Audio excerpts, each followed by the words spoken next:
So I've been finding the Wonder Woman 84 discourse on Twitter, mainly Twitter, that's where I'm seeing it. I'm finding it really interesting because over here in the UK, we haven't got the film yet. We can't watch it, maybe in cinemas, but I'm in London, and London are tier restrictions, our lockdown restrictions for COVID means that cinemas aren't open right now. We can't go to the cinema. So we're going to have to wait till it comes to streaming, which I believe is happening on January 13th, 14th, around then. So I'm going to have to wait till then to watch Wonder Woman 84. But I'm finding it so interesting hearing like people saying that they love the film, that they hate the film, that they hate that people love the film, that they love that people hate the I don't know. It's just kind of all going crazy, and it's just weird, like being on the outside in. I'm like, it intrigues me more about this film. I kind of have like no expectations for it anymore. I think after the first Wonder Woman film, like if I had seen this Wonder Woman, the second one, just normally in cinemas, as you know, as was probably everyone's plan, I would have gone in with quite high expectations on it. But right now, my expectations are completely lowered for this film because I don't know which way it's going to go. So I feel that maybe in the end, I'm probably going to really enjoy it because I don't know what to think. And so whatever I'm presented with, I'm going to be like, dude, that was kind of cool. One of the main things I'm seeing coming out about it on the side of people that really like it is that, hey, it's just bag tons of fun. Like at the end of the day, do you not just want to have fun? And that's kind of what it is. And yeah, when I watch a film, I want to have fun. I also like to be challenged, as I'm sure you know from the just complete makeup of this channel. I really love films that dive heavily into social politics. So, you know, even if there's some kind of chat about that in Wonder Woman 84, I'll probably be really satisfied with this film. So, but another thing that I've kind of noticed about all the discourse is that it's really interesting that I'm really thankful that people aren't making it about it being a female-led superhero film, that people aren't making it being about a female director making this film. Some people are. I've seen some people kind of comment that. I've seen people who have a lot of pull within the film Twitter community and film YouTube community. I'd say a lot of pull, but you know, they have a lot of followers at least anyway. And they're kind of making it about female directors and linking that to Birds of Prey and Mulan as well. Out of the three films, I've only seen Mulan. I've not even seen Birds of Prey as well. I'm kind of lacking on my DC, as I'm sure you can tell by the Funko Pops up there. Like the only DC Funko Pop I have is a Robin. But I'm talking female superheroes, so I chucked the Marvel ones up. I'm really sorry, DC guys. Like I like you as well. I love the DC. I love some of the DCU films. I love DC as a whole. It's, you know.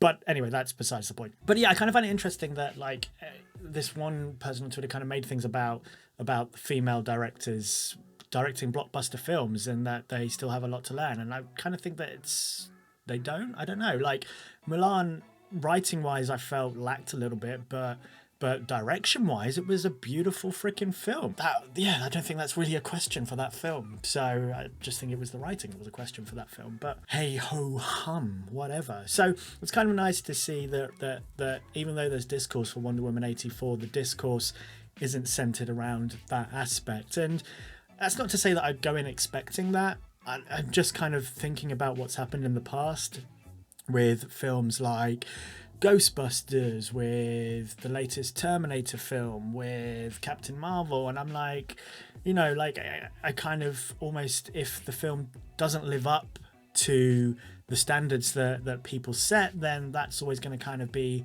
the reason why it failed. And I mean, it happens a lot. I always kind of feel that when we talk about films that are either female-led, that are black-led, Hispanic-led, you name it, that they're all characters, you know, female characters, black characters. I always kind of feel that there is a higher bar for them that is set and that there's less room for them to maybe not be as developed a character as someone else. And yeah, I don't know, it's kind of weird. So it's nice to see that from what I've noticed, has not entered the discourse with Wonder Woman 84.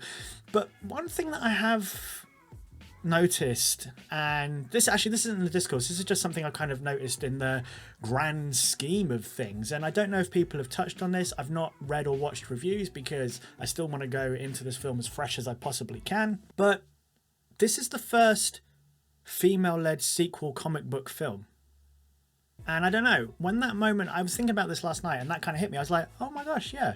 Because before this we've had Elektra, Catwoman, Captain Marvel. Obviously, Captain Marvel is still relatively new anyway in that regards to a sequel, but it is the first female-led superhero comic book film. Unless there's another one and I'm completely missing it, please holler at me in the comments down below. But yeah, this one, I'm just kind of like, maybe that is what Wonder Woman's legacy will be. I mean, you know, we've already seen that Wonder Woman 3 has been announced with both Gal Gadot and Patty Jenkins back there doing what they do. So maybe this will be the legacy of Wonder Woman, that it was that groundbreaker into female-led superhero films, you know?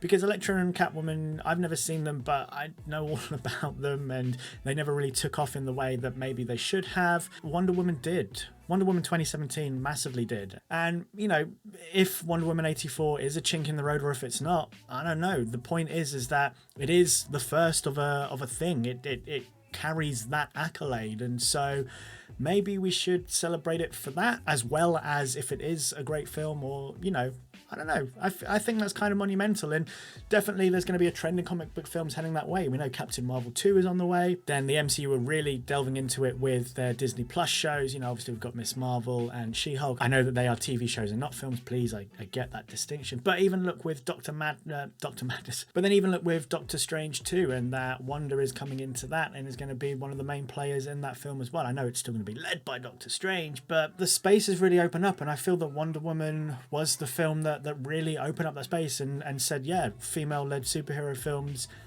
can be and will be successful. And for good or for bad, everyone's talking about Wonder Woman. Everyone that has seen it is talking about Wonder Woman 84. Even me, who's not seen it, I'm talking about Wonder Woman 84. So I think it's monumental.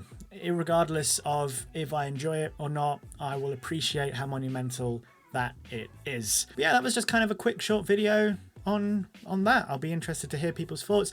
If you can, please don't spoil the film for me. Like, that's not cool. I don't know, I might not respond to comments until after I've seen the film, so sorry about that. You know, if you take the time to comment, I mean, thank you for starters, but I might not respond till after I've seen the film, just to make sure I don't catch any spoilers. Apart from that, if you want to check out some more videos, you can click here, and if you wish to subscribe to the channel, turning on your bell notifications, you can click just up there. Until next time, Hakuna MaChatter.